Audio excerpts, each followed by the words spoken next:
अल्लाह साईं जेके भी 30 रोज़ा अचनि था ये 30 रोज़नि असां सभिनी खे रखण जी तौफ़ीक़ अता फरमाइजांइ। अल्लाह साईं असांखे सुठो सुठो खाराइजांइ। अल्लाह साईं असांखे हिंदाणा सूफ़ गिदरा ॾाढ़ूं पपीता अंगूर खाराइजांइ। अल्लाह साईं असांखे नारंगियुनि जो जूस सूफ़नि जो जूस क़िस्म क़िस्म जा फ्रूट खाराइजांइ। अल्लाह साईं जेके फ्रूटनि जा नाला विसरी विया आहिनि उहे बि खाराइजांइ। अल्लाह साईं सेरीअ में तूं असांखे मगज़ बुकियूं मैदाला कीमा इहे खाराइजांइ। अल्लाह साईं ॿी नंढो कजांइ। मौलवियुनि खे हिदायत ॾिजांइ टाइम ते आज़ान ॾियनि। अल्लाह साईं मतलब त जूस पियारजांइ सूफ़ खाराइजांइ। अल्लाह साईं इफ्तारीअ में सुठो सुठो खाराइजांइ।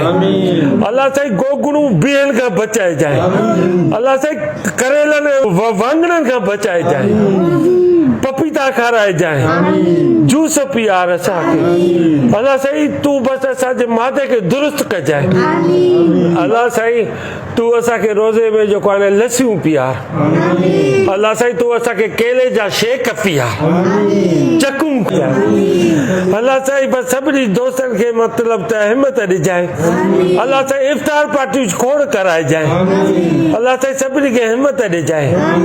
अल्लाह साईं जेके बेरोज़ आया अथनि उन्हनि खे रोज़ो रखण जी तौफ़ीक़ अता फरमाइजांइ। ॿियो को फ्रूट खुटो साईं?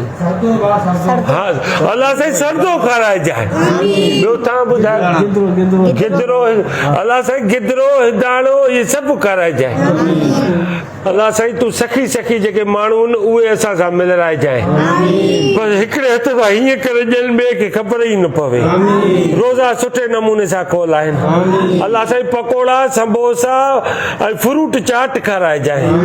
अल्लाह साईं छोलनि वारी चाट खाराइजांइ। अल्लाह साईं वापडारनि खे हिदायत ॾिजांइ त इफ्तारी महिल बिजली बंदि न करनि। अल्लाह साईं जीअं सुबुह सॼी राति जाॻूं खाऊं पीऊं रोज़ो रखी करे वरी सुम्हूं त बिजली वारा वापडारा बिजली न बंदि करनि। असां ऐसनि में सुम्हूं।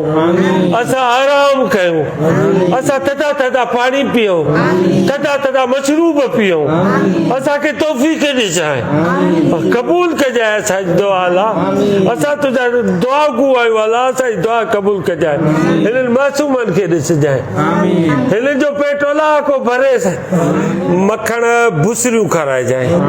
अल्लाह साईं असांखे सयूं खाराइजांइ। अल्लाह साईं असांखे तूं जेको आहे हलवा खाराइजांइ।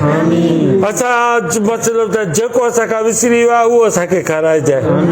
बसि तूं ॾींदो वञ असां खाईंदा वञूं। तूं असांजी दुआ क़बूल कजांइ।